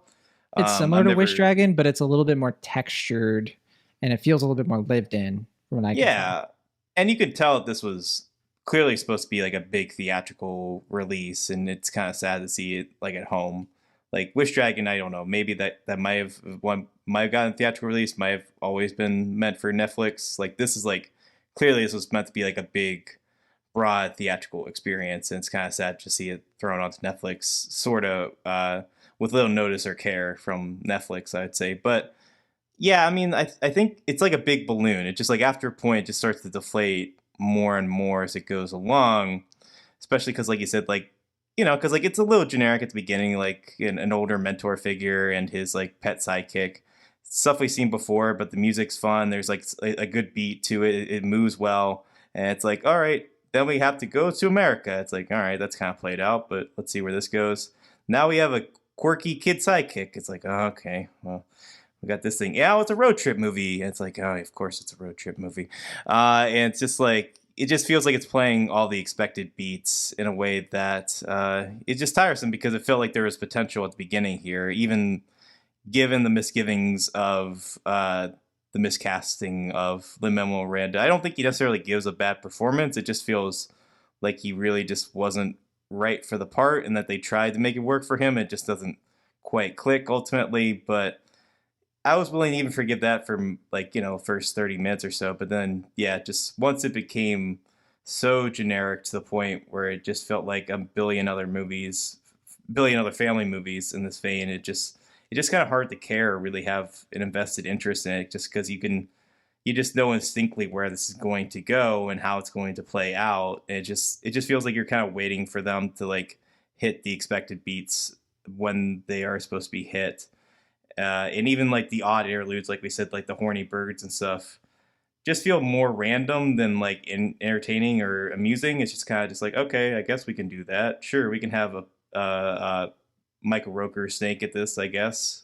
Why not? I mean, I guess the only like side character that really stood out to me were the Girl Scouts, because that's a kind of a funny idea, but it also felt like the movie didn't really know what to do with those characters for most of the film. So it wasn't like they were like hilariously funny. It's just more like, yeah, it's like kind of a funny idea, I guess, but one that felt sort of half written by design. So it's not that this movie, like you said, is bad or anything. It just feels like it was more of a missed opportunity because it plays it so safe and expected in what it's trying to do, to the point where it just doesn't have much of its own identity, even though it starts out strong. Yeah, I totally agree. Totally agree. It's like it has the makings of something really special and lovely and great for kids. I still think that it's an easy one to recommend to kids. You know, I'd recommend it to my nieces, and I think they're going to watch this and probably be like, that's neat, and then kind of move on with their lives. I mean, that's kind of what I did. I watched it and I remember it. Like, it's not like the movie is like completely disappeared, but in terms of just the movie sticking with me or like having a real effect, it just kind of doesn't. And I think that it comes down to a lot of the music for me. I mean, I can't hum any of the songs. I mean, beat of the drum thing, that one's kind of designed to be like a catchy earworm, and so it does get that across. But the song itself, I hate, like just the writing of it. Yeah. And like, I think that the big misfire with this movie is like there are three main things. I've already touched on the first two: the setting and the voice acting for the Kinkajou, just all of that stuff. I think the other thing, and I guess, and also that loops in the rapping. I just think the rapping is ridiculous. But when they actually sing, I do like the music, and I think the music is nice. It's fine, as long as it's, not Lin-Manuel Miranda rapping. We don't need that, any more of that. We got a lot of it, especially this year, especially the last few years. And I think that we could use a break. And I still think that Lin-Manuel Miranda's, a good songwriter. I think the music in Moana is probably some of my favorite stuff that he's done. Even compared to Hamilton. I think Hamilton's really good and everything, but yeah, I think that the music in Moana, I don't know. There was something about it that was a little bit more, I don't know, special. That music just really hit me in a different way, I guess. Yeah. That makes sense. Hamilton, I don't remember a lot of Hamilton in terms of music. I just think that it's more about the whole presentation, but that's a whole other conversation.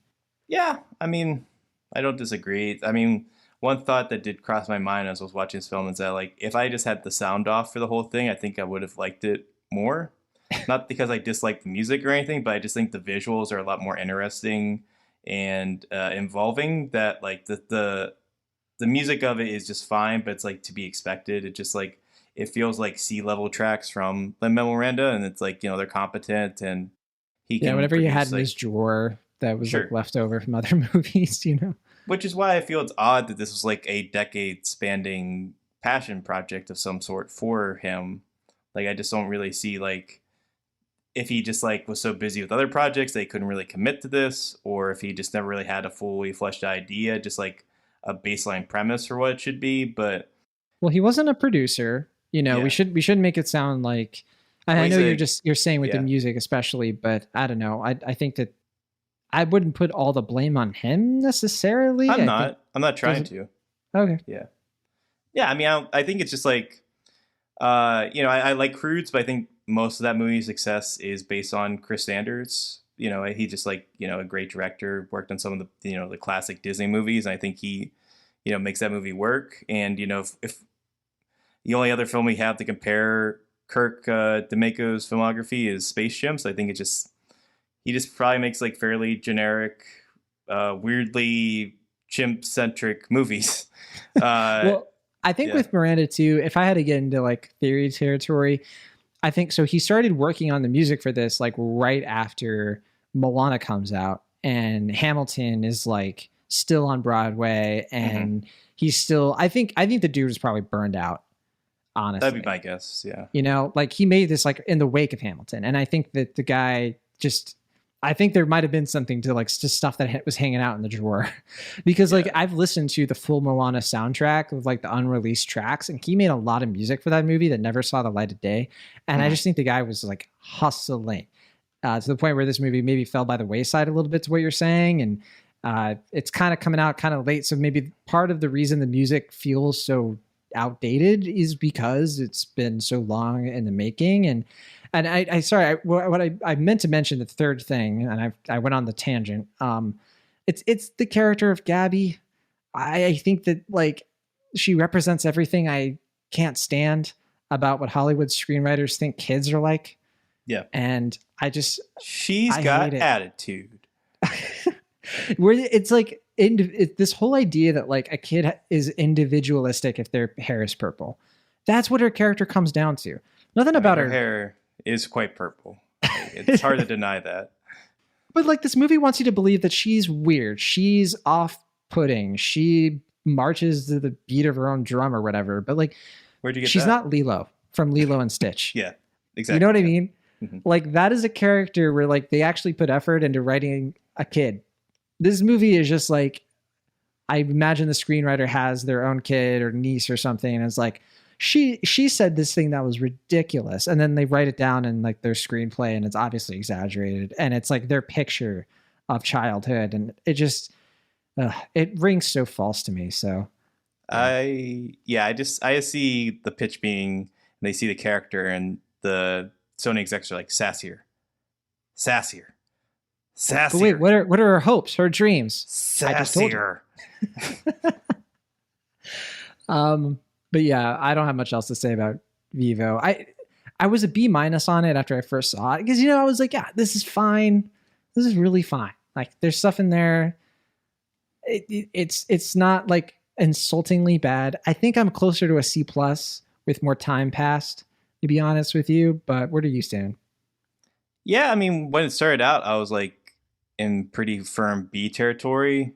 And I think one thing I didn't mention is I think the end sort of redeems the film a little bit. Like it plays out the expected emotional beats, but it does, you know, it's nice, it's warm, it's sweet. And I think it sort of redeems the film from like pushing C territory. But in the end, I think it's just ultimately a C+, like you said. It just doesn't really feel unique to itself or have enough going for it to really justify it being more than like a half-hearted shrug. It's just like, yeah, I mean, it's fine, but just thinking about like what it could have been or how much better it could have been if it was just a little different or it took more risk or it did something that wasn't expected. I just felt like, yeah, I mean, it just kind of bummed out. It's just like, yeah, it just feels like this is the safest version of this film they could have made, and it's just frustrating for that reason. It's the anti-Annette in that respect. There you go. Well, that is Vivo. It's on Netflix, 99 minutes. It's an easy thing to sort of be like, look, if you watch the trailer, again, I didn't watch the trailer for this either. So if you do, and it seems like your bag, you might like it. I mean, I think that it doesn't ring as like falsely advertised to me. I think you could probably get a good sense of what this thing is about. And it's on Netflix. And if you're listening, you probably have Netflix or know someone who does. And it's a low risk kind of thing. You don't have to go to the movie theater to check it out. And I don't think that it warrants a big screen release anyway, just based on its presentation. I mean, the visuals are nice, but at no point was I being like, man, I want to see that vista blown up to epic proportions. Like that just didn't quite ring out for me. Looks nice. I think it's a good looking movie. Good looking flick. I don't know though, Will, because look, this is the third Sony film we talked about this year, right? And I already kind of mentioned, I was like a B- on Wish Dragon. Mitchell's vs. the Machines, one of my favorite movies of the year. And I remember one thing you said about Mitchell's vs. the Machines is that you were like, you didn't like it as much, right? It's but fun, like, yeah. It's stuff like this where I see this movie and I'm even more confounded that you could look at Vivo and you could look at Mitchell's vs. the Machines and not be like, well, okay, Mitchell's vs. the Machines, clear difference in quality. Nah. Dang. I don't know. I still think Mitchell's vs. Machine is kind of annoying, but I think I'll concede that's a better film. If you say so. I mean, I forget what your final grade was. I don't know if it was like a C+ or a B- or I don't know. It was a B-. I think it's a pretty good film Oh, you mean for this or for Mitchell vs. the Machine? Mitchell's, yeah. Oh, Mitchell's, yeah, it's a B-. Vivo's a C+. Well, all of that, in my opinion, is nonsense. But that's why we're here. That's it for us this week on Cinemaholics. Thank you for listening. And we hope to be back soon with all kinds of more reviews. We're talking about Free Guy next week, I hope. Respect, I think we're going to try to... I've seen both of those. And I know Free Guy is going to be a conversation. I'm very much looking forward to your thoughts on that. I guess. It just looks fine. Like, I'm just excited to not see that trailer every time I go to the movie. Same with Respect. It's been a while. Every time I go to the movies, they play that trailer. And it's just like, can we get another trailer? I'm tired of seeing this. Yeah. Because I remember seeing that trailer way before COVID happened. Actually, with Respect, I had never seen that trailer. I don't know how I watched you missed it. I know. It's the type of trailer that shows like the whole plot of the film. So I feel like I've seen the movie 50 million times. Oh, interesting. Okay. Yeah. We're also open to talk about 9 Days pretty soon. We're going to try to squeeze that in. And John in the Hole is going to be a limited release. I don't know if we're going to find time to talk about that because we already kind of talked about it at Sundance. We got to get you out of that hole. Thanks. Yeah. Very much, actually. Yeah. And then Don't Breathe 2. That's not this coming week, is it? Or is it this weekend? Yeah, that is this weekend, yeah. According to my AMC app, it is coming out this week.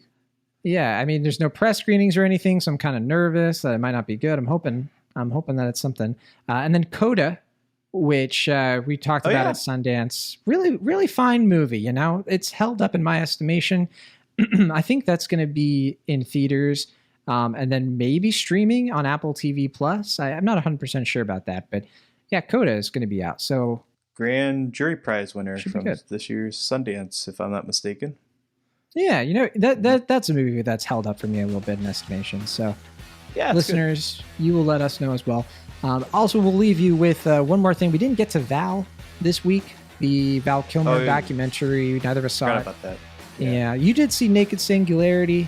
I have not. Which I think also... Oh, I thought you said you were going to... Okay. I have a screener for it. I never got around to seeing it. Okay. I have seen 9 Days, but like you said, we'll talk about that later. Yeah, we want to get to it. Yeah. So there you go. So that's everything. I think we have kind of in the pipeline. A few other things I'm probably forgetting about. But for now, we hope you all have a great week. Signing off from the Internet California, I'm John Negroni. And for Internet Pennsylvania, I'm Lashley. See you next time.